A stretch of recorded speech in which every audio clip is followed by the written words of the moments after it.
going to try and make a very short, easy to do cat watercolour.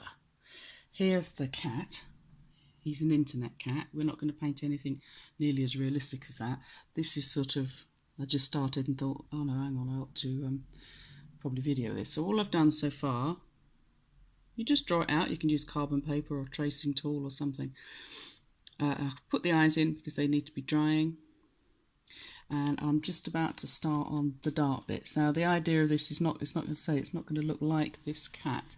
I've mixed up a mixture here. You could use Payne's grey or a black if you wanted, but put some other colours in to make it a bit nicer. I'm using brown and blue and where's the brown gone? There it is. Yeah, brown, blue and purple. So the fun thing with watercolour is you can do this thing where you'll put the colour on, and you see I'm using plenty of water here. Follow the direction of the fur. Let's try and show you the actual cat whilst I paint it. Okay, so it doesn't have to be wildly accurate. And I'm also trying to leave some gaps because it just makes it, if it gets too solid looking, it doesn't look so good. So let's see, I'm leaving a gap around the eye for now. So I'll carefully go around it. Just put a bit more colour there. And I'm moving fairly fast. You can do this in sort of clumps. Let's just try doing this part of the head first. So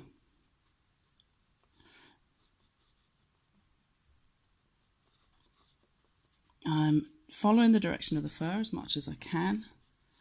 Very loose colours. And then here's the thing I love with watercolour. Once you've done that bit, you've got to see how lovely and wet that is. See how it doesn't look anything like that? Brilliant. Then you can put these colours in and just let them run in. And this is called wet into wet painting because it's wet and you're dropping colour into it. Doesn't matter what colour. You can have a blue cat if you want. Who says you can't? You can have what you want.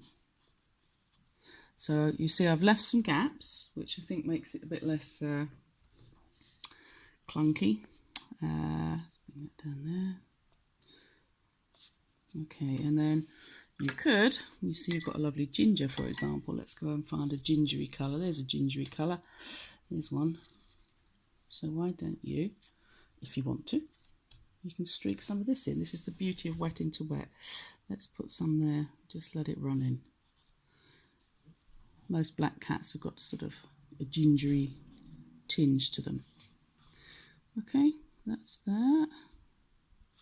That's dry enough now that I can sort of just go around the edge a little bit more. And I actually want to darken that slightly more around there because it's the eye socket there, even though you can't see it with all the fur. So just make it a bit darker there. You can, if you want to. Hang on a sec. That's me getting a bit of kitchen rock. Here's a technique. This is a nice one. It's called dabbing. You think it's got too heavy, which it has. You can just take some of it off. So that's that bit. Let's do the next bit. We'll come back to the eyes. I'm just waiting for the yellow to dry a bit more. So here's the same technique again. Following more or less the direction of the fur, but leaving a gap. You don't have to go anywhere near this fast. I go fast because I've been doing it a long time. And I'm a bit slapdash by nature, so it doesn't really matter. Okay, so let's put a bit more colour in there. Okay. So, same sort of thing, go around here, following the actual direction of the fur, and leaving some white bits. That's really important. If you lose the white bits, it will just look like a solid lump of cat. I suppose it'll still look like a cat, but it'll look like a solid lump of cat, and it kind of defeats the object because you'll then kind of, it's, you know, the whole idea is to keep it kind of light and not too heavy and solid looking. This is a cat. Cats are wispy. This is a watercolour cat. This is a way of doing a watercolour cat.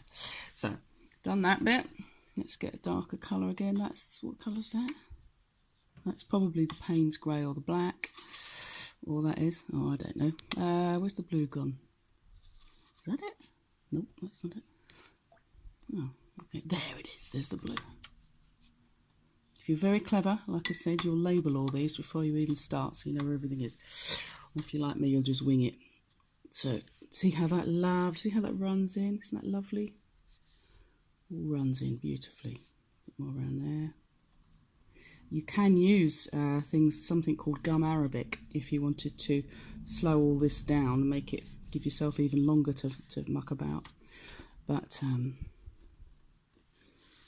I don't particularly want to have it on here. So that's a little bit there. That's kind of that bit, right?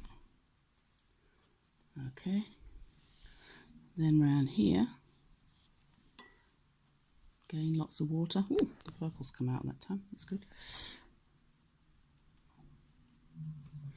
A bit more of the brown. Where's that gone? There it is. Okay, a bit more brown. Lots of gaps, lots of water. And then you can drop more colour in once you've got these bits in and you're following the direction of the fur. I hope there's things I keep saying. Lots of gaps, lots of water, follow the direction of the fur. And take your time. I'm rushing because I like rushing. Okay, so there's that. I'm also on this cat, I'm going to put a tail in. So I'm inventing this bit, but in the actual picture he hasn't got one. Then this one is going to have one. Again, doesn't have to be particularly neat. You see, the thing about the human mind is it will fill in the details that you leave out.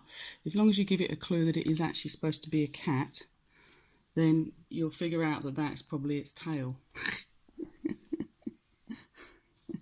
It doesn't matter whether it's true or not. So humans just need clues, and they'll do the rest for you.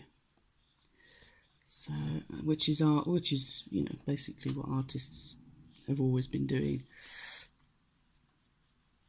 Put a splodge there, let somebody interpret it as they will. Now, again, I can put in perhaps some of this lovely colour. Oh, was I using that one? Okay, now because that runs in nicely. Let's have some of that. Do you see that? Nice, isn't it? See, this is, oh God, that's run in. Didn't want that to happen. Just look for that. Okay, fine. What was I saying? Can't remember. Anyway, I was just fixing that. I just saw that something had run in the eye. What I wanted to do was, see, I like that. It's good, isn't it? See, it's a cat, scruffy looking cat, but it is a cat. And you can see what I'm doing is I'm concentrating on the dark bits of the cat, because that will then show up the light bits. Now I will need to, I'm going to make this video in two parts, I think. I'm going to need to put some colour around the white bits of the cat, otherwise he's going to disappear. The white bits will disappear. So let's get that colour again.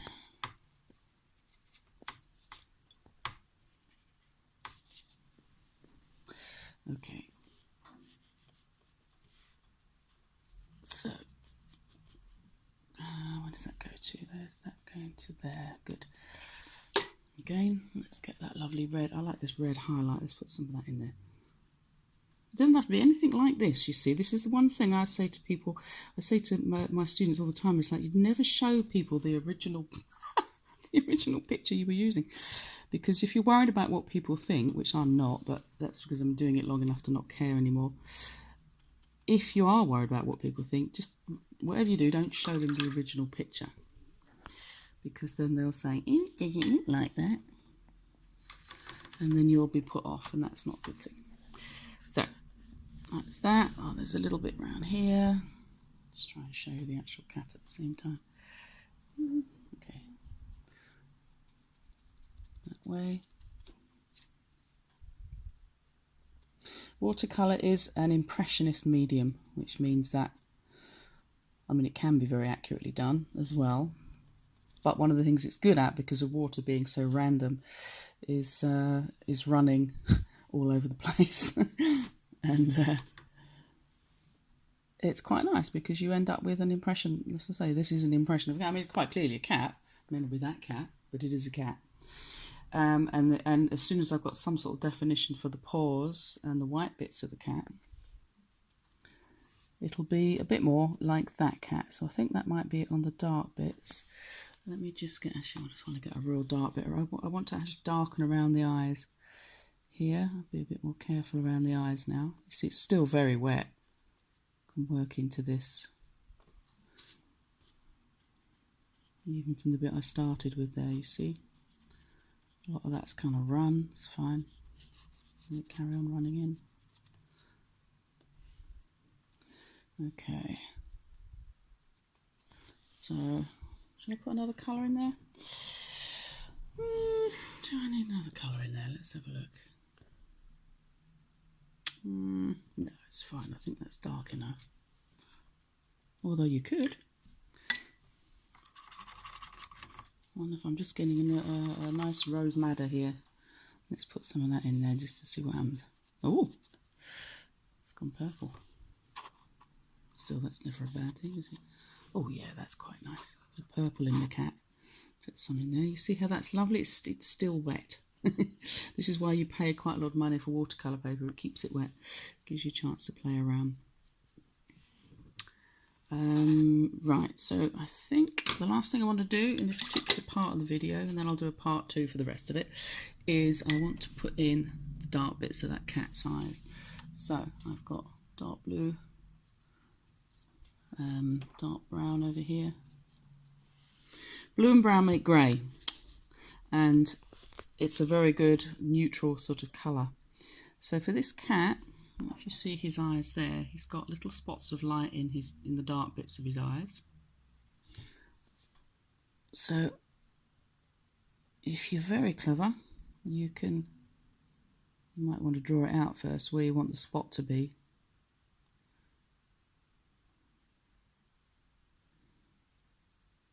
Okay, so then I've got that one little spot that side. You can see that one's on the bit over to this side. And then you see suddenly it's a cat, isn't it? As soon as you've got the pupils in properly, it's a cat. Where's it there? There it is. This is the bit that accidentally ran in. So the spot of light is there. Whenever you paint an animal or any creature, you've always got to put the spot of light in, even if you can't see it in the actual picture, because otherwise it looks dead. Now that that's let's go back over here so you can see what I'm mixing. This is a colour called yellow ochre, and this sort of gingery colour.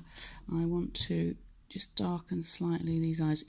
When you're painting something like this in a sort of slightly impressionist style, all you have to do, again, giving the clue to somebody of what you're looking at, of what they're looking at. So you have to just give them a few clues. Now with the cats, dead easy. Cats are very easy because of these eyes. Look at these eyes. You get a cat's eyes, that's it, it's cat. And the ears. Oh look, I've run that and it's rubbed in. Damn it. Okay, let's just try and get rid of that. I'll have to come back to that. So I'm trying to just get the eyes fairly accurately. Right, so that's the cat's eyes. Nose. Okay, so we've got a lovely little pink nose this cat has. This is a colour. I think that's, I don't know what that is. Okay, that was a sort of magenta colour, but let's use some of this colour as well. Now, watered down. Put that on, that's the cat's nose.